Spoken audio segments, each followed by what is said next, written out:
That's pennies on the dollar, he said. Then, with evident satisfaction, Arlette would roll in her grave.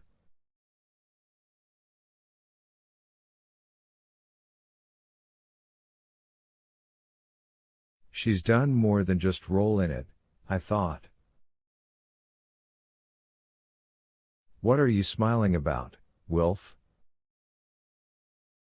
Nothing. Except for one thing, I don't care about that land anymore. The one thing I do care about is keeping that goddamned Farrington slaughter mill off it.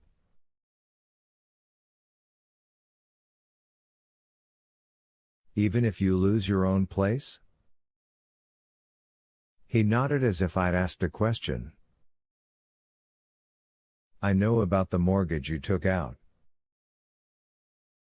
No secrets in a small town. Even if I do, I agreed.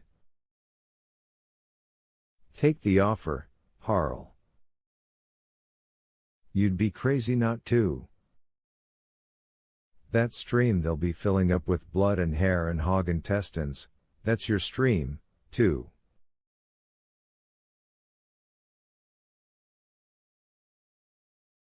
No, he said. I stared at him, too surprised to say anything. But again he nodded as if I'd asked a question. You think you know what you've done to me, but you don't know all of it. Sally's left me. She's gone to stay with her folks down McCook. She says she may be back, says she'll think things over, but I don't think she will be.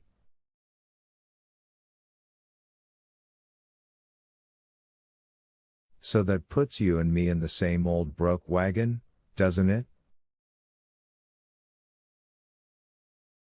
We're two men who started the year with wives and are ending it without them. We're two men who started the year with living children and are ending it with dead ones.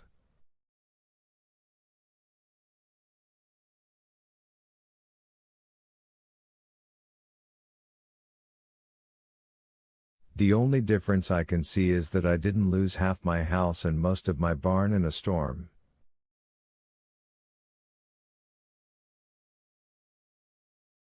He thought about it. And I've still got both hands. There's that, I suppose. When it comes to pulling my Peter, should I ever feel the urge to, I'd have a choice of which one to use.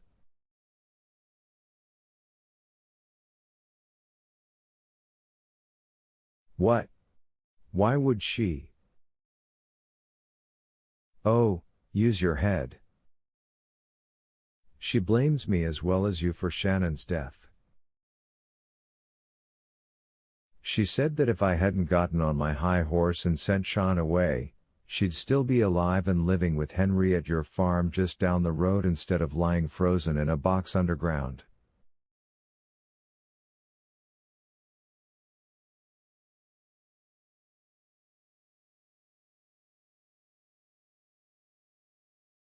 She says she'd have a grandchild. She called me a self-righteous fool, and she's right.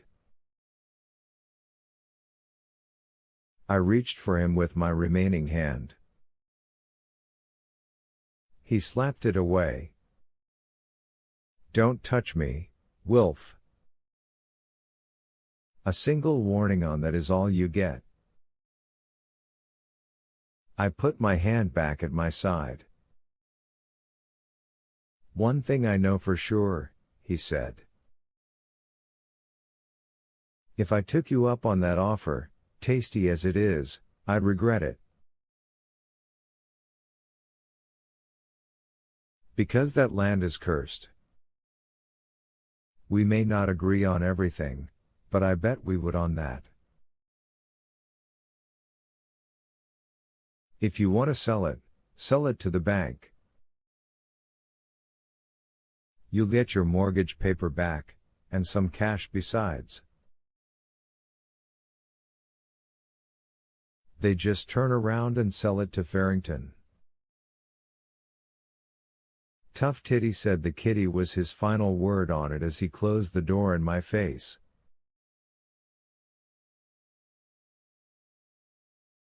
On the last day of the year, I drove to Hemmingford home and saw Mr. Stoppenhauser at the bank.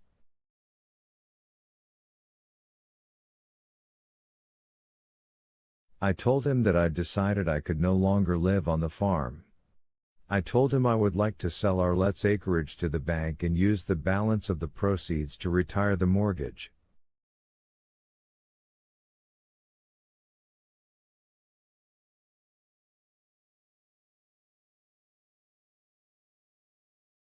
Like Harlan Cottery, he said no.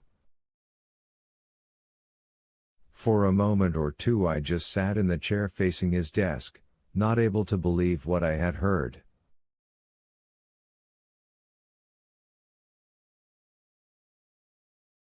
Why not? That's good land. He told me that he worked for a bank, and a bank was not a real estate agency.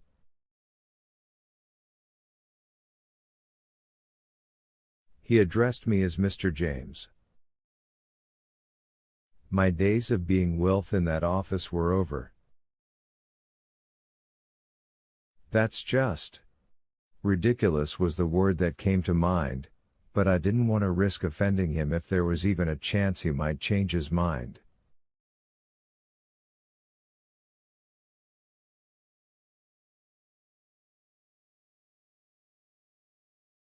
Once I had made the decision to sell the land, and the cow, I would have to find a buyer for A. Keloise, too, possibly a stranger with a bag of magic beans to trade. The idea had taken hold of me with the force of an obsession.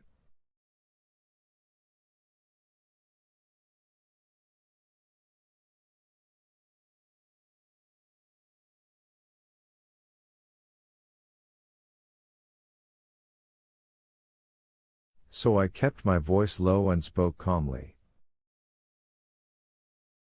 That's not exactly true, Mr. Stoppenhauser.